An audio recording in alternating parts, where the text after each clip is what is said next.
Welcome, ladies and gentlemen, to Hornbill TV's Primetime with Ngullie. I hope the week's been working out great for you all. Let's go through what we have for you from Wednesday. In a significant development, the United States has practically recognized Arunachal Pradesh as part of India. This will affect the geopolitics of the Asian region and change how the two of the major regional powers in Asia and the two most populous countries in Asia and the fastest growing major economies in the world, India and China, will see each other later in the future. Then we will talk about something we all love, money, of course, or most precisely something we all hate in regard to what we love, fake currency. Do you know that there are chances that offsite ATMs as well as ATMs that are stuffed with currency by agencies have higher chances of dispensing fake currencies to you? And do you know that in October 2022, an ATM in Uttar Pradesh dispensed a 200 rupee note which had the text written on it, Children Bank of India, and full of fun. So that was actually a fake currency note. Not really fake, but it was actually something that was similar to a sweet wrapper, the kind of currencies that you get in imli tengas and sweets and all that. So you actually have fake currencies that can be dispensed through ATMs, so you have to be careful when you draw money from the ATMs. We have also some other news that is in regard to the old pension system too. The old pension system is something that every government employee in India wants. So from the big officers to down to the office peon, they love this old pension system. Unfortunately, the old pension system is now only in a few states in India, and of course in Nagaland, government employees are demanding that they bring back the pension system that used to be in place before the new pension system came into being. The United States has recognized the McMahon Line as the international boundary between China and Arunachal Pradesh through a bipartisan Senate resolution. This means, ladies and gentlemen, the United States accepts Arunachal Pradesh as an integral part of India. U.S. Senators Bill Hagerty and Jeff McGurley introduced the resolution in the Senate. Hagerty said the bipartisan resolution expresses the Senate's support for recognizing the state of Arunachal Pradesh as an integral part of India, while also condemning China's military aggression to change the status quo along the line of the actual control. It further enhances the U.S.-India strategic partnership and the Quad in support of free and open Indo-Pacific. The line is named after Henry McMahon, Foreign Secretary of British India and the Chief British Negotiator of the Conference of Shimla. For general knowledge sake, ladies and gentlemen, the line spans 890 kilometers or about 550 miles from Bhutan to the Burmese border. The United States recognized the line as the international boundary between Arunachal Pradesh and China, calling the northeastern Indian state as an integral part of India. Bill Hagerty said it is critical for the United States to stand shoulder to shoulder with our strategic partners in the region, especially China. So that was a quoted statement. The resolution comes amid multiple clashes between the Indian Army and Chinese People's Liberation Army in the recent past. The McMahon Line is the boundary between Tibet and British India as agreed in the maps and notes exchanged by the respective representatives on March 24-25, 1914 in Delhi. It was part of the 1914 Shimla Convention. India regards its interpretation of the McMahon Line as the legal national border. However, it's a different story for China. China rejects the Shimla Accord and the McMahon Line, contending that Tibet was not a sovereign state and therefore it did not have the power to conclude treaties. The beloved old pension system continues to be missed by government employees. Ladies and gentlemen, government employees of Nagaland had a peaceful gathering at the civil secretariat in Kohima on Tuesday, demanding that the government restore the pension scheme, the old pension scheme, that is. The employees gathered there, led by the KANSI, or if you remember, the Confederation of All Nagaland State Services Employees Association. Government employees across India have been demanding restoration of the old pension scheme. Just in February, the state governments of Rajasthan, Chhattisgarh, Jharkhand, Punjab and Himachal Pradesh informed the central government about their decision to restart the old pension scheme for their state government employees. This issue was also in the manifesto of some political parties. If I am not mistaken, you will remember that a political party in Nagaland had just recently, during the assembly elections in Nagaland, promised that if they were elected to power, they will restore the old pension scheme for the government employees in Nagaland. Anyhow, that party did not secure even a single seat during the elections. Anyhow, the old pension scheme and the new pension scheme are both retirement saving plans meant to provide financial security to elderly citizens. However, the old and the new pension schemes are not the same and are greatly different. I think you are very clear about that. Let's have a look at the various aspects of the two pension schemes and why they are different from each other. We'll make a measurement here. The old pension scheme provides guaranteed stream of income after retirement, while the new pension scheme invests part of your money in the stock market. Thus, it provides the potential for higher returns. However, with the increase in the potential from the investment that is made out of your money, there is also an increased risk of losing your money, actually, because the performance of the investments is not guaranteed. It's not like you lose the entire amount of it, but the potential of actually having interest and the higher returns out of the money that you contributed to your pension fund is most likely that it will be very low or even none at all. So basically, if there was no high returns from in that regard, then the only thing you'll get is the money that you put in. So there will be no interest, no high returns in that regard, because markets are always fluctuating and return from the stocks are not guaranteed. Even if it does, it could be high, but it could also be low, or in sad cases, there would be no returns for you at all. So it's basically the money that you have been putting in all those years, and by the time you retire, you take it out. But because the interest did not form any returns, you'll get nothing out of it. So that's one of the main reasons why I think most government employees in Nagaland or even across India will say, no, we want the old pension back. Again, on the other hand, the old pension scheme is comparatively much secure for employees and retirees. I think for those of you who have parents who have already retired, I think you'll have a very clear idea of why the old pension scheme is much feasible for government employees.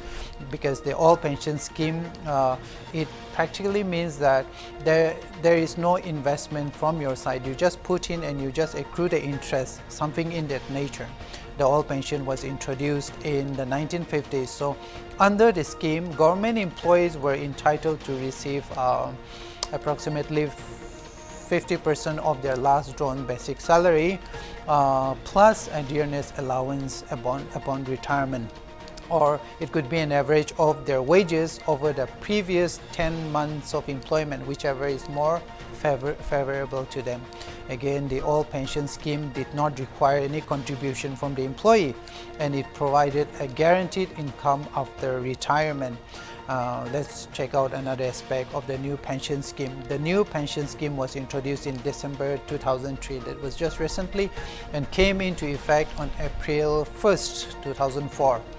It is applicable to both government and private sector employees. Previously, the old pension scheme was only for government employees, but the new pension scheme is for everyone, private company employees as well as state government employees. So under the new pension scheme, employees contributed 10% of their base salary, while their employers can contribute up to 14% of that amount that employee is contributing. So why are employees demanding the old pension back this time and this much? There are many reasons. One of them is the 100% guarantee return for all pension scheme beneficiaries. The old pension scheme provides returns certainly. Why? Because it bases the monthly pension on the last wage received by the employee from the government. On the other hand, the new pension scheme offers market-linked returns without any guarantee. You have to mark the terms market-linked, which means if the market is good and there are good returns from that investments, you get a good chunk of the returns. Another reason is the tax benefits. Income is not subject to taxation in the old pension scheme. Yes, that's something you need to remember in case you're examining why people want the old pension system back. That's not the same with the new pension scheme. In the new scheme, 60% of the corpus on maturity is tax-free, while the remaining 40% is taxable when invested in annuities. Another difference is that only government employees are eligible for receiving a pension form from the old pension scheme after retirement. On the other hand, the new pension scheme can be availed by all citizens aged 16 years and above until 65 years. The most important aspect to why employees are demanding the old pension back is again the contributions. Monthly payments under the old pension scheme are equivalent to about 50% of the last drawn salary. You have to remember that. In the new pension scheme, though, employees are required to contribute 10% of their salaries, while employers can contribute up to 14%. Likewise, another difference between the old pension scheme and the new pension scheme is the flexibility. The old pension scheme did not have that much flexibility as it provided a fixed monthly income. On the other hand, the new pension scheme gives the subscriber more freedom and control over their finances. They have the option to choose their assets and where to allocate those assets. So that practically means investment of your assets. This provides new pension scheme beneficiaries the opportunity to generate higher returns and to build a larger retirement body of funds. Money that smells funny, ladies and gentlemen. There was a time when we were young, whenever we used to get fake currency notes, we used to go and buy from the pawn shops only at night, because that's the time, those days, especially in Wokha, in Dimapur, you did not have proper electricity supply, which means most of the time we were using kerosene lamps or candles, and those are stuff that cannot detect fakes, that is fake currencies. So whenever we get a fake currency, we used to take those fakes to the shop only at night, so that the shopkeeper won't detect that you have got something that is not true, something that is false. So anytime you have a fake currency, this time don't go to the shops though, because the check systems in modern India is much harder to bypass. So next time you get a fake currency, don't even try it. Go straight to the bank and report it to the police too. There are some authorities in Karimganj in Assam have seized fake Indian currency worth the face value of about 15 lakh and 44,000 near Puranchandpur in Patrakanti. Acting on a specific input, the Assam Rifles and the police arrested one Nizam Uddin Laskar, who was allegedly involved in the racket. Laskar, said to be a resident of QT area bordering Bangladesh, was arrested recently. He was allegedly planning to take the fake Indian currency to Mizoram. Circulation of fake Indian currency notes in the country continues to pose a challenge even after the 2016 demonetization exercise. Do you remember standing in front of the banks when the government ordered demonetization across India? People in Dimapur were virtually fighting each other in the heat of the day. Everyone's temper was so bad. You used to stand for days on end just to get your knots checked. And I mean, the reason was that when the exercise was announced, most people would not be able to attain any kind of change for their big denomination notes, and that was the reason why there was so much tensions during that time. So the changes were not to be found. That was one of the reasons why I think when the government announced the demonetization of the notes, I think it was a very stressful time for all of us. The key objective was to eradicate counterfeiting notes. That was the government's objective.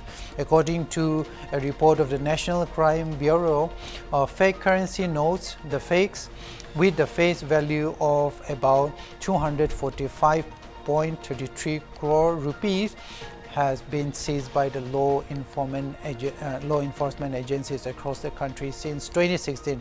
That, ladies and gentlemen, was the year the center demonetized 1,500 rupee notes.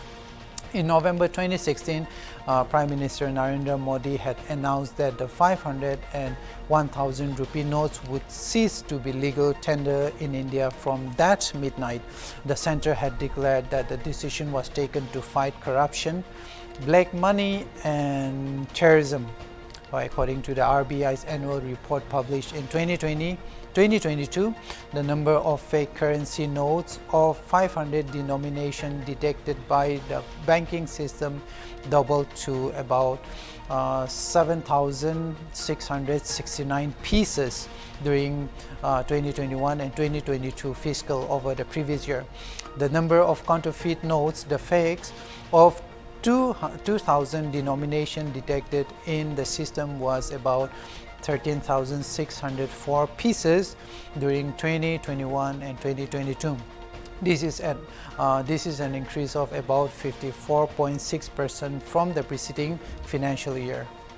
The governor of Nagaland, La Ganesan, on Wednesday administered the oath of office of Upa Lokayukt to Kandrila T. Koza at the Raj Bhavan in Kohima. Koza will succeed Mayang Lima, the first Upa Lokayukt of Nagaland. The Upa Lokayukt is a deputy to the Lokayukt. Former Nagaland Chief Secretary Banuji Jamir was recently appointed the Lokayukt after the office was vacant for nearly 2 years since the resignation of Uma Nath Singh. The Lokayukt and the Upa Lokayukt holds office for 5 years or until the age of 70. For those of you who are wondering, the Lokayukt or Civil Commissioner is the Indian parliamentary official and anti-corruption establishment that has been put in place to address grievances against the working integrity and efficiency of the government or its public servants. Once appointed, the Lokayukt cannot be dismissed or transferred by the government. The official can only be removed by passing an impeachment motion by the state legislative assembly. That itself should tell you that the office of the Lokayukt is a powerful agent against corruption and maladministration in a government setup. Those were the top picks for Wednesday, ladies and gentlemen. It will be interesting to see what China's response will be now. Let's see what new developments unravel from the United States recognition of Arunachal Pradesh as an integral part of India. Also, our congratulations to Nagaland's new Upa Lokayukt, Kandrila Koza. Keep watching Hornbill TV. I am Ngullie. See you next time.